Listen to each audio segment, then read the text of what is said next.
नमो हरिहंताय मंगलमय मंगलकर वीतरागले ज्ञान नमो तायाते हरिहंताय हरि मंगल करे ग्रंथ कथन को आते मिन समाज संग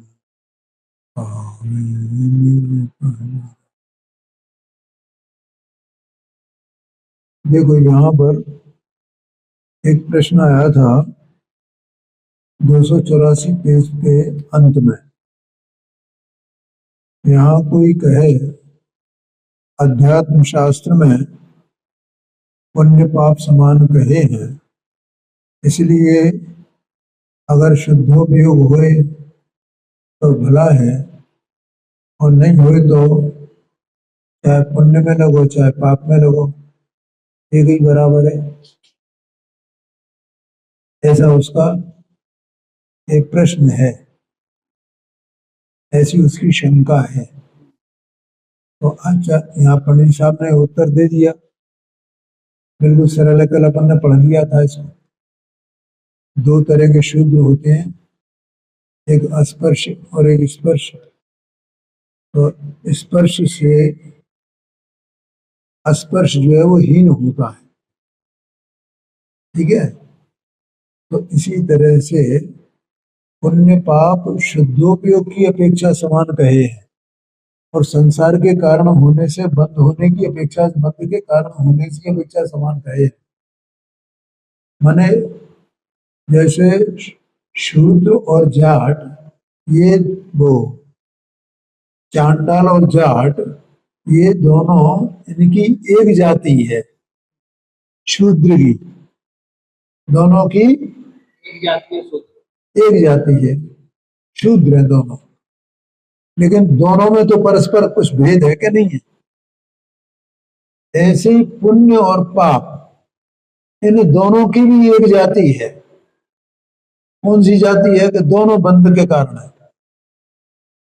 लेकिन तो भी दोनों में कोई भेद है।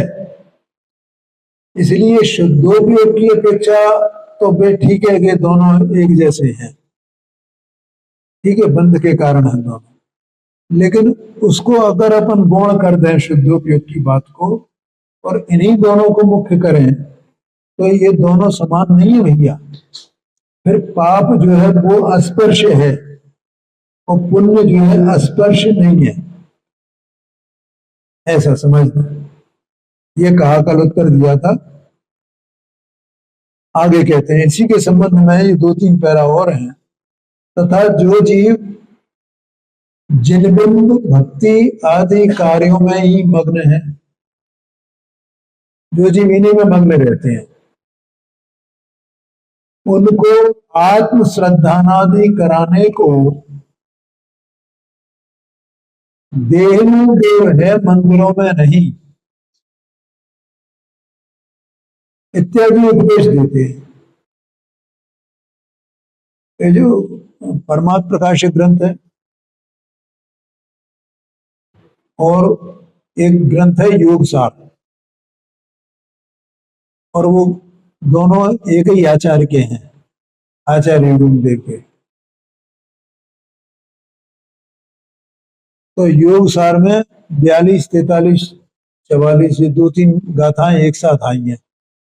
उसमें यही बात लिखी है कि देह रूपी देवालय में भगवान विराजमान है और ये जीव मंदिरों में खोजता फिरता है भगवान को। तो इधर क्यों नहीं खोजता है भगवान को? ऐसा कहा। तो किन के लिए कहा? ऐसे जीवों को जो उनकी भक्ति में लगे हैं, उन्हीं को। अरे तू स्वयं भगवान है, तू अपने भगवान को नहीं देख रहा है, तो इसलिए उनका निषेध किया। तो ऐसा जो उपदेश देते हैं वहां ऐसा नहीं जान लेना कि भक्ति छोड़कर भोजनादि से अपने को सुखी करे, क्योंकि भोजनादि करना ये तो पाप है और भक्ति करना पुण्य है, ठीक है ना। तो भक्ति करना छोड़ नहीं देना कि अब तो मैं तो देह में मेरा भगवान है, ये भगवान है, अब भी भगवान की मुझे कोई परवाह नहीं, ऐसा मत छोड़ देना। क्योंकि उस उपदेश का प्रयोजन ऐसा नहीं है। उपदेश का जो देह में भगवान है, ये जो उपदेश है, इसका ऐसा प्रयोजन नहीं है कि भक्ति को छुड़ा करके और भोगों में मग्न हो जाए जी, ये प्रयोजन उसका नहीं है। बल्कि प्रयोजन ये है कि उसी में लगा हुआ था तो उसको छोड़ करके अपने देव की श्रद्धा करे, इधर देखे अपने भगवान है, लेकिन उधर तो देखता नहीं है और उनको छोड़ करके और भोगा देखने लगता है, वो गलत है। अब तीसरी बात, इसी प्रकार अन्य व्यवहार का निषेध वहां किया हो, उसे जानकर प्रमादी नहीं होना। ये द्रव्यानुग के व्याख्यान का विधान चल रहा है ना, तो उस व्याख्यान में, द्रव्यानुग के व्याख्यान में इस प्रकार से व्यवहार की क्रियाओं का निषेध किया गया है। तो काय के लिए किया गया है? आत्मा की मुख्यता करने के लिए। लेकिन व्यवहार को छोड़ करके, व्यवहार को जो क्रिया होने छोड़ करके पाप में लगने को नहीं किया गया है वो उपदेश, ऐसा समझना, ऐसा जानना कि जो केवल व्यवहार साधन में ही मग्न है, उनको निश्चय रुचि कराने के लिए व्यवहार को हीन बतलाया है, उस अपेक्षा से हीन बतलाया है। इसके लिए नहीं बतलाया कि इसको छोड़ करके भोग मारेंगे। तथा उन्हीं शास्त्रों में सम्यक दृष्टि के विषय भोगादि को बंध का कारण नहीं कहा। निर्जराधिकार में अपन पढ़े ना, उसमें स्पष्ट लिखा हुआ है ज्ञानी के भोग बंध के कारण नहीं है। इसका मतलब निर्जरा के कारण है, ऐसा आशा निकलता है उसमें से, बंध के कारण नहीं है। तो निर्जरा तो ज्ञानी को निर्जरा होती है तो लिखा ही, और बंध नहीं होता ऐसा लिखा है। तो ज्ञानी के भोग बंध के कारण नहीं है, यूं कहो, या ज्ञानी के भोग निर्जरा के कारण है, यूं कहो। उन्हीं शास्त्रों में सम्यक दृष्टि के विषय भोगादि को बंध का कारण नहीं कहा, निर्जरा का कारण कहा। परंतु यहां भोगों का उपादेयपना नहीं जान लेना, ठीक है भैया, फिर तो अब तो हम भी शुद्धात्मा हैं और हमें सम्यक दर्शन हो गया और हम ज्ञानी हो गए, ठीक है, अब हम भोग करें, भोगों में लगे तो हमें तो बंद होगा ही नहीं। इसके लिए नहीं बताया गया है ये।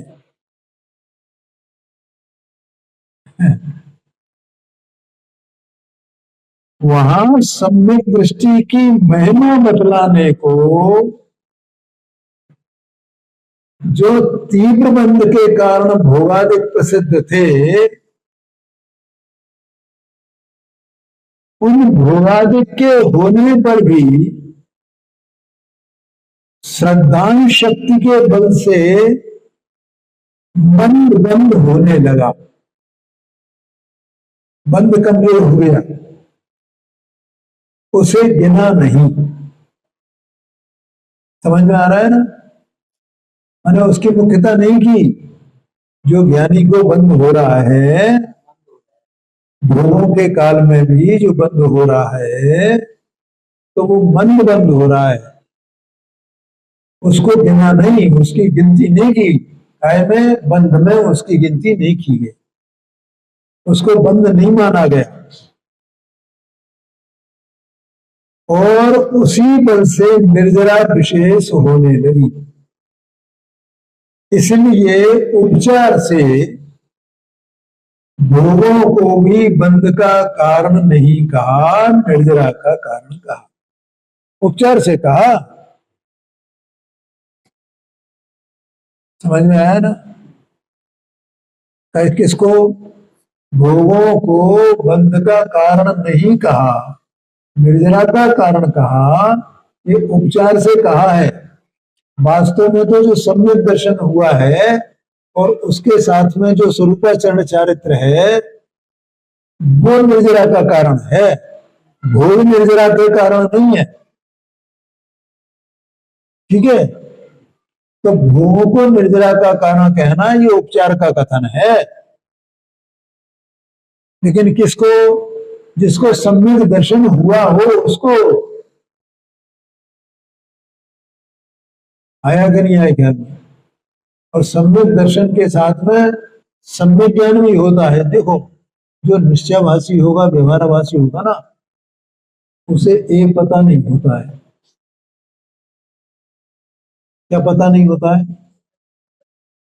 सम्यक दर्शन के साथ सम्यक ज्ञान होता है और सम्यक ज्ञान का स्वरूप क्या है वो नहीं जानता। कदाचित ऐसा जान ले शास्त्र से, सम्यक साथ है हो ज्ञान, तो सम्यक दर्शन के साथ में ज्ञान भी सम्यक हो जाता है।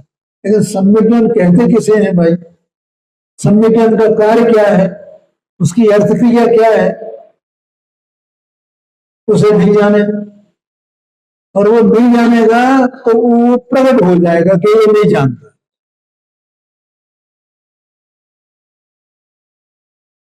है। इसका मतलब वो अपने को सम्यक दृष्टि मानता है तो सच्चा नहीं मानता, झूठा मानता है अपने सम्यक दृष्टि। और फिर वो भोग करे, वो भोगों में पड़ा रहे कि मुझे तो भोग निर्जरा के कारण है, वो निश्चयभाषी है। ये मैंने पहले भी कहा है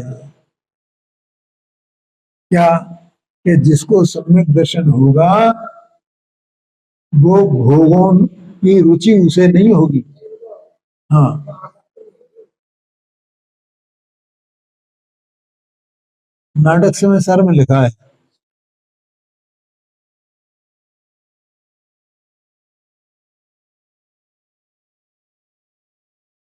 ज्ञानी मगन विषय सुख माही, ज्ञानी मगन विषय सुख माही, यह विपरीत संभव नाही। नाटक समय सार में है, समझ में आ गया? ज्ञानी मगन विषय सुख माही, ज्ञानी विषय सुख में मगन रहे, ये विपरीतता नहीं है, विपरीत संभव ही नहीं है, ऐसा हो ही नहीं सकता है। ऐसा समझना।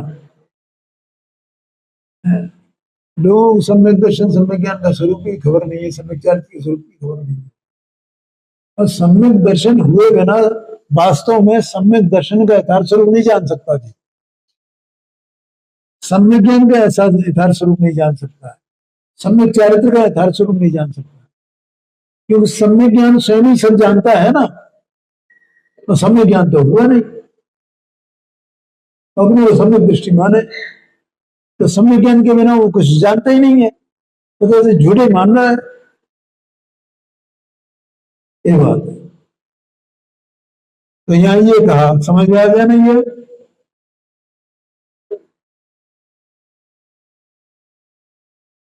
इसलिए उपचार से, 5वीं लाइन, भोगों को भी बंध का कारण नहीं कहा, निर्जरा का कारण कहा। विचार करने पर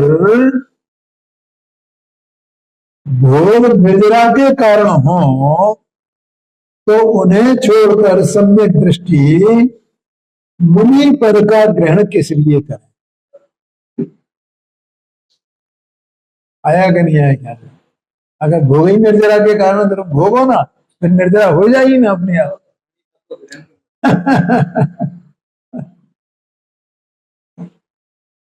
यहां इस कथन का इतना ही प्रयोजन है कि देखो सम्यक्त की महिमा, कि जिसके बल से भोग भी अपने गुण को नहीं कर सकते। भोग भी अपने गुण को नहीं कर सकते, मतलब क्या हुआ?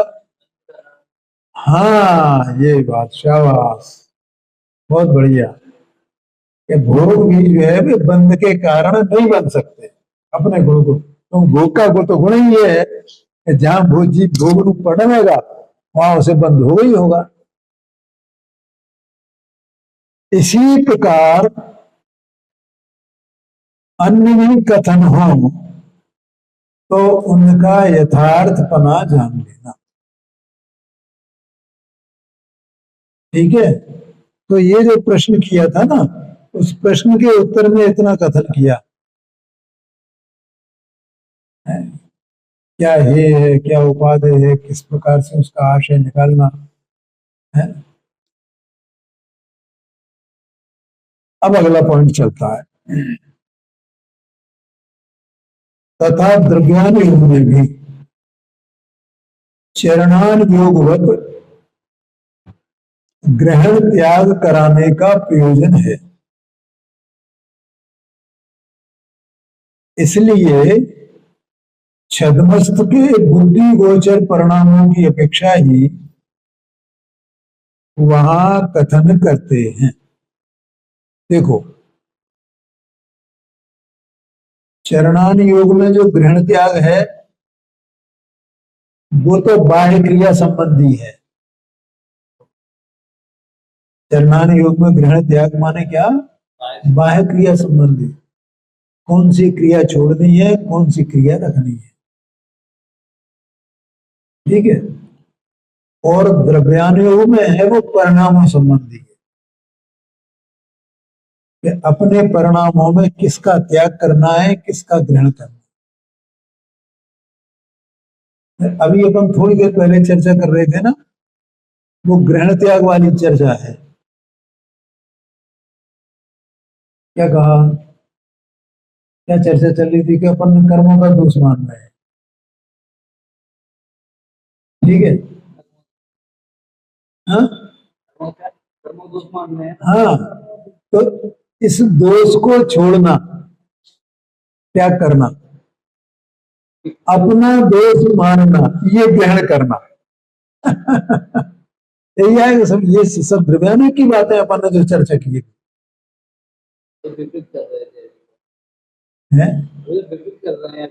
हाँ जी, हाँ जी। एक बात, दूसरी बात, जब वो तत्समय की योग्यता की बात आई तो फिर अपन ने ये कहा, हाँ नहीं, कि तत्समय की योग्यता को मत, अपनी तत्समय की योग्यता से होना, तो भाई तुम कौन हो फिर तत्समय की योग्यता से हो रहा है? तो तुम्हारी कोई जिम्मेदारी नहीं है क्या तत्समय की योग्यता में? हाँ। नहीं, क्या है, ये विकल्प में खड़ा होकर के, विकल्प में बैठ करके फिर वो एक तत्समय की योग्यता है, जैसे वो तत्समय कोई और चीज हो, किसी और की हो, मेरी है ही नहीं वो, ऐसा मानता है ना। अरे तत्समय की योग्यता मेरी ही है ना, कि किसी और की है? हाँ, तो मेरे ही परिणाम करूंगा ना। और जब मेरा परिणाम है तो मैं परिणामी कौन हूं? मैं कोई द्रव्य हूं कि नहीं हूं, कोई सत्स्वरूप वस्तु हूं कि नहीं? तो वहां तो पकड़ता नहीं है। फिर तत्समय की योग्यता, तत्समय की योग्यता, तो उस दोष को छोड़ना, ये परिणामों का दोष है ना अपना,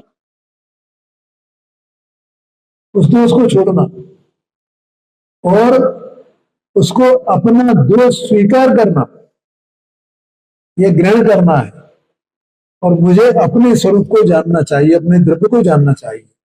मैं ही स्वयं सत्स्वरूप वस्तु हूं, मैं ही उस रूप परिणमा हूं, मैं उसका ही दोष, उसको ऐसा जान करके दे तो पराया है, वहां पराया ही आना ना उसको।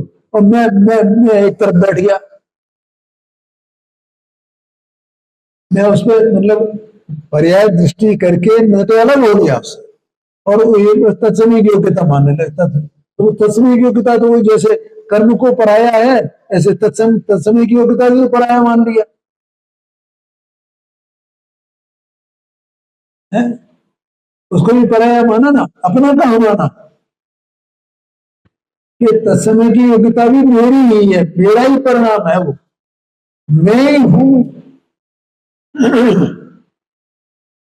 मेरा परिणाम है तो मैं ही तो हुआ ना, उसको स्वीकार करना। नहीं तो विकल्प में खड़ा होकर के अपन तो बच जाता है। और तत्समय योग्यता भैया वो तत्समय योग्यता से हो रहा, क्या करें, तत्समय योग्यता से हो रहा। हाँ, उसमें दूसरे को नहीं पढ़ दिया, यहां अपने परिणाम को पराया मान लिया। तो इस प्रकार के दोष परिणति में चलते हैं, उनका ग्रहण त्याग कराया है द्रव्यानुयोग में। ग्रहण त्याग करना मेरा स्वरूप है क्या? नहीं भाई, स्वरूप नहीं है ग्रहण त्याग करना, लेकिन दोषों को छोड़ना और गुणों को ग्रहण करना ये तो है ना, ये तो करना पड़ेगा ना, एक पुरुषार्थ है, स्वरूप नहीं है।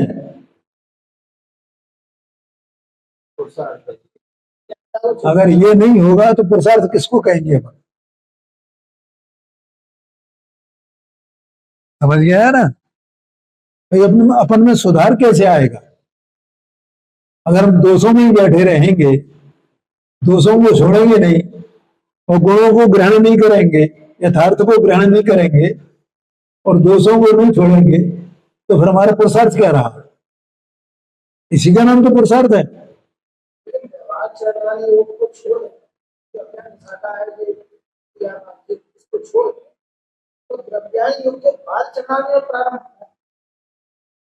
हाँ वो तो है ही, यही तो है। बिल्कुल बिल्कुल बिल्कुल, वो तो मैंने कल कल बताया, द्रव्यानुसार चरणम, ऐसा मैंने वो श्लोक बताया था ना, एक कल ही बताया था। हाँ, प्रवचन सार जी में एक कलश आया है, द्रव्यानुसार चरणम ऐसा करके कलश है, माने द्रव्य के अनुसार आचरण होता है। हाँ, जो बताया था। तो यहां ये कहते हैं, देखो द्रव्यानुयोग में भी चरणानुयोगवत ग्रहण त्याग कराने का प्रयोजन है, इसलिए छदमस्त के बुद्धि गोचर परिणामों की अपेक्षा ही वहां कथन करते हैं। अब ये जो अपन ने जितनी चर्चा की ना अभी, ये सब अपनी बुद्धि गोचर है ना, अपनी समझ में आ रही है ना ये बात है। दृष्टि गोचर दो शब्द आते हैं। हाँ जी, एक ही बात करूं तो यथायुग जहां जैसा हो वैसा समझना, दृष्टि गोचर बुद्धि गोचर जो भी आता है, माने दृष्टि की पकड़ में आना दृष्टि गोचर, और बुद्धि गोचर बुद्धि की पकड़ में आना, बुद्धि की अप्रोच हो वहां तक। उसमें तो जो उसका बुद्धि गोचर का विषय क्या है, दृष्टि गोचर का विषय क्या है, उस पर निर्भर करता है कहाँ दृष्टि गोचर आता है, कहाँ बुद्धि गोचर आता है। छदमस्त के बुद्धि गोचर परिणामों की अपेक्षा ही वहां कथन करते हैं, मतलब जो अपनी समझ में आ सके वैसे कथन यहाँ द्रव्यानुयोग में किए गए हैं। इतना विशेष है कि चरणानुयोग में तो बाह्य क्रिया की मुख्यता से वर्णन करते हैं, देखो आ गया ना, और द्रव्यानुयोग में आत्म परिणामों की मुख्यता से निरूपण करते हैं। ये चर्चा अपनी हो गई अभी, ठीक है। परंतु कर्णानुयोगवत सूक्ष्म वर्णन नहीं करते। द्रव्यानुयोग में कर्णानुयोग की तरह वर्णन, सूक्ष्म वर्णन नहीं है। अगर सूक्ष्म वर्णन हो जाए तो फिर कर्णानुयोग और द्रव्यानुयोग में अंतर क्या रहेगा? जो जैसा पुरुषार्थ ये जीव कर सकता है, जो इसके बुद्धि गोचर है, वही तो वर्णन किया जाएगा द्रव्यानुयोग में, है। और जिसको ये संभाल ही नहीं सकता है, उसका वैसा वर्णन तो होएगा नहीं है? तो इसके परिणाम कैसे कैसे होते हैं?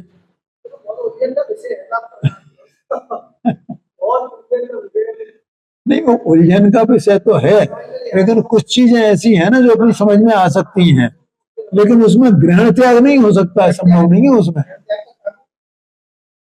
अब जैसे वो के शुद्धोपयोग होता है, श्रेणी आरोहण होता है, तो अब वो श्रेणी आरोहण होता है तो वो अपनी बुद्धि को चलेगा कैसा श्रेणी आरोहण होता है। श्रेणी आरोहण करने वाला भी नहीं जानता है कि श्रेणी आरोहण है क्या चीज। वो तो अपनी निर्विकल्प परिणाम वैसा उस काल में हो जाता है, वैसा जो होने योग्य उसको हो जाता है। वो भी नहीं जानता ये कि ये जो है उपशम श्रेणी है कि ये क्षायक श्रेणी है, क्षपक श्रेणी है, उसे भी नहीं पता। और क्या मैं ये क्षपक श्रेणी चढ़ू और उपशम श्रेणी नहीं चढ़ू, ऐसा कर सकता है क्या? कि मैं उपशम श्रेणी का त्याग कर दूं, क्षपक श्रेणी को ग्रहण कर लूं? ऐसा वो कर ही नहीं सकता है भाई। तो ऐसा वहां करणानुग के अनुसार वर्णन नहीं है। जो बुद्धिगोचर है इसको, उसी का वर्णन इसमें द्रव्यानुग में है। हाँ जी, करना है तो आज्ञा प्रधान नहीं है, लेकिन वो जानने योग्य प्रयोजनमान है। और जितना अपन जान सकते हैं उतना जान सकते हैं, बहुत अच्छा है। बाकी ऐसा भी नहीं है कि वो अपन मतलब बहुत उलझन भरा है, तो सरल सरल चीजें भी अपन सब जान सकते हैं। हाँ, चौथे गुण स्थान की स्थिति वो बहुत मजा आता है उसमें, अपन पढ़ेंगे उसे तो बहुत अच्छा लगता है वो। ये एक गुणस्थान विवेचिका है, एक पुस्तक पढ़ी है क्या? हाँ, वो कर्णानुयोग की पूरी, उसको पढ़ना बहुत मजा आएगा, धीरे शांति से। माने घबराना नहीं उसमें कि हमें समझ में नहीं आया तो हम छोड़ दें उसको। धीरे धीरे पढ़ना जितना, और उसका पढ़ने का एक तरीका और है कि अपन एक वाक्य अपन पढ़ रहे हैं, अपने जब तक समझ में नहीं आया तब तक कई बार उसे पढ़ो तसल्ली से, हड़बड़ी में नहीं, ठीक है। और ये नहीं सोच करके कभी हमारी समझ में नहीं आ रहा तो हम छोड़ दें उसको, ठीक है ना।